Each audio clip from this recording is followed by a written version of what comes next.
Assalamualaikum warahmatullahi wabarakatuh. Perkenalkan, nama saya Elsa Amanda, mahasiswa Universitas Islam Negeri Syahid Ali Rahmatullah Tulungagung. Pada video kali ini saya akan sedikit mengulas pelajaran bahasa Indonesia, yakni teks, anekdot, dan juga tes deskripsi.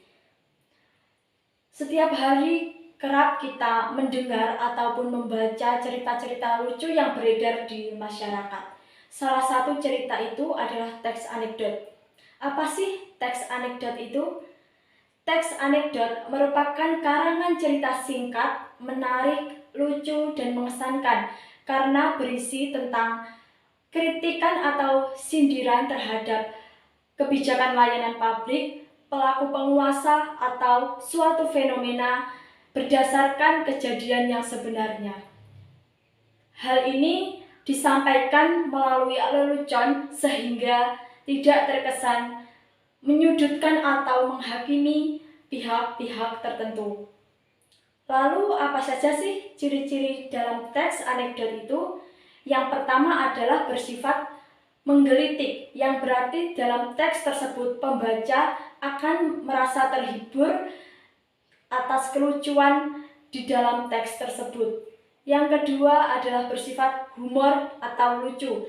Yang ketiga bersifat mengkritik atau berupa sindiran. Dan yang keempat, kisah ceritanya teks anekdot itu biasanya dibuat menyerupai dongeng. Lalu apa saja sih unsur-unsur dalam teks anekdot itu? Yang pertama ada tokoh faktual, alur, latar tempat, suasana, dan waktu. Ada abstrak, orientasi, reaksi, koda, dan juga krisis. Dan berikut adalah contoh dari teks anekdot. Dan pembahasan kita selanjutnya adalah teks deskripsi. Apa sih teks deskripsi itu? Menurut Kamus Besar Bahasa Indonesia, teks deskripsi merupakan pemaparan atau penggambaran dengan kata-kata secara jelas dan juga terperinci. Seringkali teks deskripsi disebut juga dengan uraian yang berisi tentang penggambaran suatu objek, tempat, dan peristiwa tertentu sehingga dapat dilihat dan didengar oleh para pembaca. Lalu, apa saja sih ciri-ciri dari teks deskripsi itu? Yang pertama, menggambarkan sesuatu secara jelas dan melibatkan kesan indera. Yang kedua, membuat para pembaca ikut merasakan sendiri dan juga mengalaminya. Yang ketiga, menjelaskan ciri-ciri objek seperti warna, bentuk, ukuran, dan keadaan secara terperinci.